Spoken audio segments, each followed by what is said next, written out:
Hey guys, welcome back to the BuzWeaver channel. And in our top stories today, or actually breaking news from the post-millennial, breaking, Dem Senator Alex Padilla forcibly removed from DHS press briefing. I am Senator Alex Padilla. Now, these individuals do have the right to go to government facilities or to press briefings in other areas within Washington and other facilities that are federal buildings and so forth. But they do so, or should do so, with decorum and stateliness, and not just barging in, chest pounding, and getting in people's faces. This is really not how it is approached, particularly since they're always blaming Donald Trump of being a big, giant orange oaf who just kind of blunders around throwing elbows. But yet here we have Senator Padilla from California barging in and just making a nuisance of himself, which is what a lot of Democrats have been doing because they're falling apart. As you saw, they voted out David Hogg the other day as the vice chair. So he's out. So the most woke leftist individual, cancel culture individual, is out of the Democrat Party. And they're trying to rebrand themselves, basically, because, of course, it's all falling apart. Democrat Senator Alex Padilla from California had to be forcibly removed from a Department of Homeland Security press briefing in L.A. on Thursday after crashing the press conference, which was featuring comments from Department of Homeland Security Secretary Kristi Noem. So see, he's supposed to exercise a little bit of decorum and, just general manners. And so he just kind of barged right in. We'll get into that here in just a moment. I am Senator Alex Padilla. He said, that's the way it's pronounced in Spanish, by the way, in case you guys were wondering why I say it the way it's Padilla. That's the way it's pronounced in Spanish. He said, adding that he had questions for the secretary. And again, he has the ability to go to these press conferences and speak with these individuals. But of course, if you want to speak to her on an individual basis, then naturally he could set up an appointment to meet with her because she probably would. And but barging into these, chest pounding and creating a scene is really not how you go about it. So I apologize. Let me reread that now.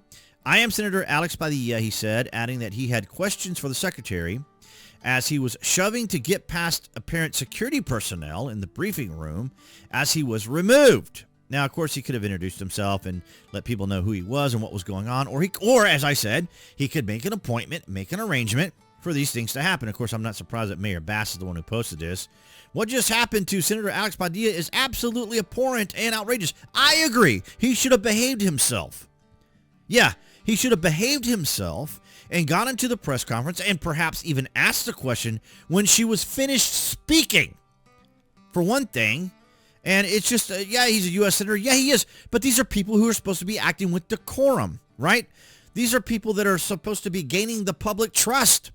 And if you're out there acting like a fool, like these protesters and rioters out on the streets, it's ridiculous. That's not the way you're supposed to behave. All right, so let's look at some of the different videos here. Now, the first video I'm going to show is from, first off, this is from the post-millennial. Let's see what the mainstream media is saying, because we saw that from Karen Bass.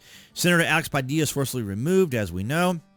And they're wording it as was forcibly removed from a news conference in Los Angeles on Thursday after he tried to question Homeland Security Secretary Kristi Noem. How was he? Okay, he was going there to question her because he was kind of, bouncing his way in there, chest pumping and everything else. But I don't see anything in particular here that's of any news. I just wanted you to see it from a different perspective here. So this is what it was like from her perspective. So I want to say thank you to every single person that has been able to do this.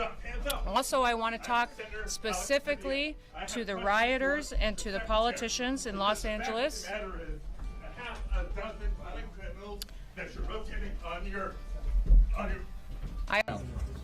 behind your back. Hands behind your back. If you don't my hands, go ahead, put behind my back. All right, cool. Other hand. Lay flat. Lay flat. Other hand, sir. Other hand.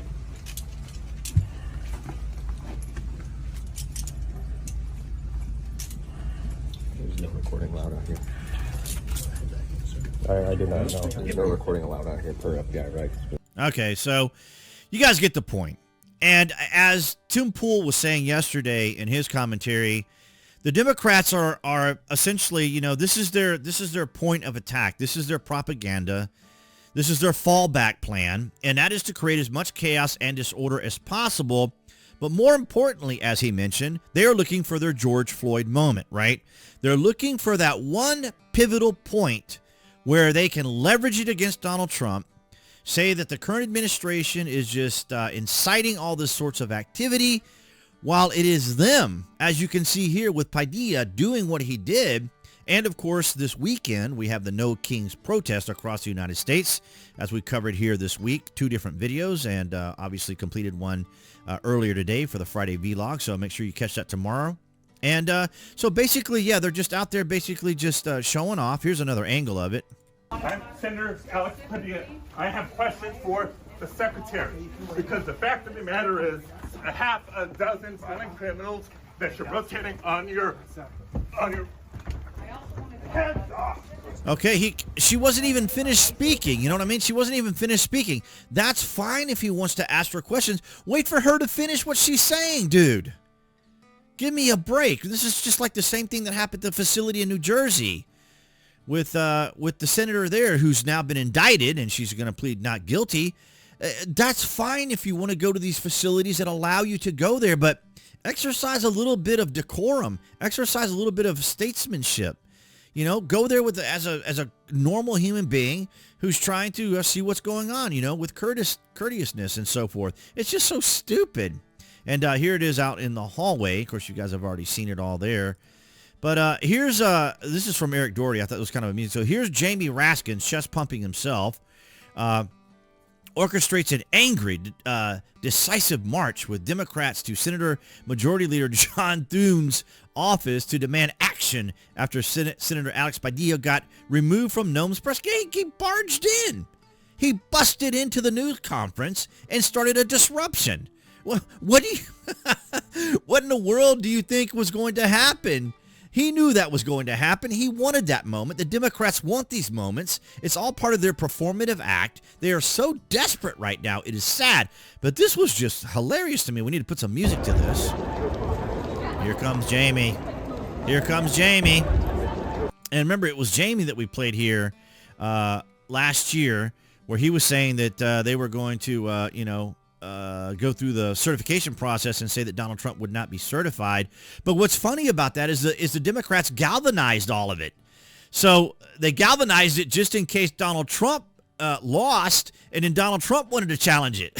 So they made it more difficult to challenge it, and then Trump ended up winning. And so this is why the Democrats, after, 30-something years, did not pose any sort of a challenge, because they did it to themselves. They literally did it to themselves. And I also wanted to point out here, real quick, I wanted to play this right here, because this was quite interesting, too, in relationship to a lot of what's going on in the protests and immigration. I thought this was fascinating. What made you change your mind about targeting in California farmers and people in the hotel and leisure business? Well, we're not targeting. In fact, if you look today, I put out a statement today about farmers.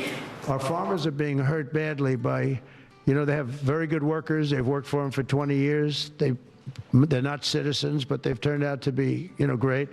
And we're going to have to do something about that. We can't take farmers and take all their people and send them back because they don't have maybe what they're supposed to have, maybe not. And you know what's going to happen, and what is happening? They get rid of some of the people because, you go into a farm and you look, and people they've been there for 20, 25 years, and they've worked great, and the owner of the farm loves them and everything else, and then you're supposed to throw them out, and you know what happens? They end up hiring the people, the criminals that have come in, the murderers from prisons and everything else. So we're going to have an order on that pretty soon, I think. We can't do that to our farmers, and leisure too, hotels. We're going to have to use a lot of common sense. So it kind of froze there for a minute, not sure why, but that does happen here on X.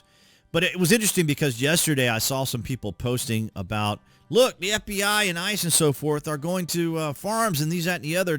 Yeah, because, or like the meat packing places and the meat processing places and those facilities. And it's real simple. These criminals and others ensconce themselves in these jobs. It's not like think about it. They're illegal, so they're not vetted. So the people who are hiring them don't really know their background. They don't really know whether they're criminals or not. So what do you expect? So when ICE goes looking for these people, of course, want to, I guess, get jobs or whatever else, earn some money, do whatever they want to do. So They work at these places, and that's why ICE goes and arrests them. It's not like they're going there because it's a facility where they know immigrants are. It just happens to be that they're looking for a specific person at these locations who happens to be at these farms or happens to be at these processing plants. So it's not like some big wide net that they're trying to scoop up people.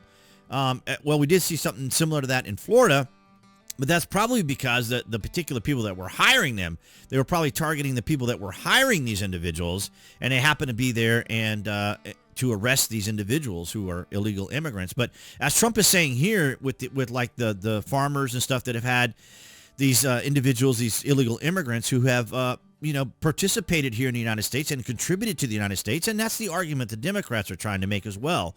So Trump saying this is quite interesting, which is kind of amusing from Tim Pool, says Trump now supports amnesty. And common sense should be exercised here in this particular regard. But we all know, as individuals here on the BuzWeaver channel, that Donald Trump was specifically laser focused on the criminals and gang members and the cartel, just like in LA, as we talked about earlier this week. Tom Homan said that operation that led to all the rioting was actually targeting cartels that were involved in money laundering. They weren't necessarily there to arrest some illegal migrant. They were there to address some criminal activity with the cartels, with money laundering. So they basically kind of disrupted something, an operation that was probably, a little bit undercover and so forth. And, and they created this big, giant disruption. But I do welcome your guys' thoughts and comments down below on the situation here with Senator Alex Padilla. And this is the moment that the Democrats have been looking for. They're looking for something to be outraged about. They're obviously upset and angry that Trump is the president. We already know that the Trump detractors are already losing their minds. You got the No Kings Day coming up for Saturday, where Trump will be celebrating the 250th anniversary of the Army, and Flag Day, as well as his own birthday. So, of course, they're doing the big protest across the U.S. with that. Also wanted to mention real quick here, I'm glad I just saw this down below here. Breaking now, the man in Los Angeles who went viral for dropping off boxes of bionic shield face mask to LA rioters was arrested by the FBI in a sting at his home this morning. Per Fox News' Matt Finn, Alejandro Orlena was taken into custody on suspicion of conspiracy to commit civil disorder. And so, he fooled around and found out, didn't he? And, I'm glad that these are taking place. He's wearing fatigues. I'm glad they're addressing these things immediately, which needs to be done. And this is what we didn't see in the 4 years under Joe Biden, because the establishment allowed all this to happen. DAs weren't even prosecuting.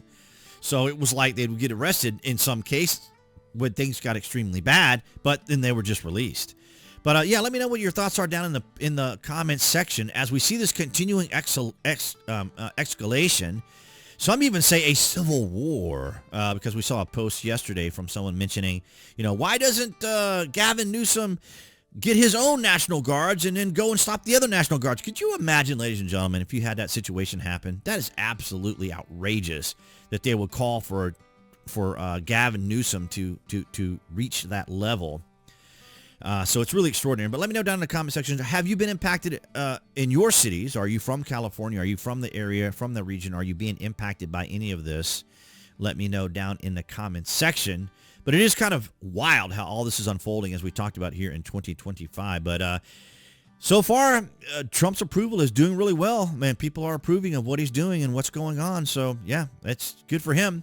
I want to thank all you guys across New Tech, that's BitChute, Rumble, and Odyssey, for your guys' continued support. And, of course, everyone here on YouTube for your guys' continued support. Thank you for the likes, the shares, and the comments below the video. Of course, you can find the various social media links that I belong to include X, as you see right here. And, of course, my affiliate marketing links that help out the channel. But, of course, you guys liking the content, sharing it, and commenting helps tremendously. So I do thank you guys for all of that. And appearing there on the screen, that'd be the channel icon. You guys can click on that to subscribe, as well as to select notifications that we know as content here on the channel. And I'll see all you guys tomorrow in the Friday vlog.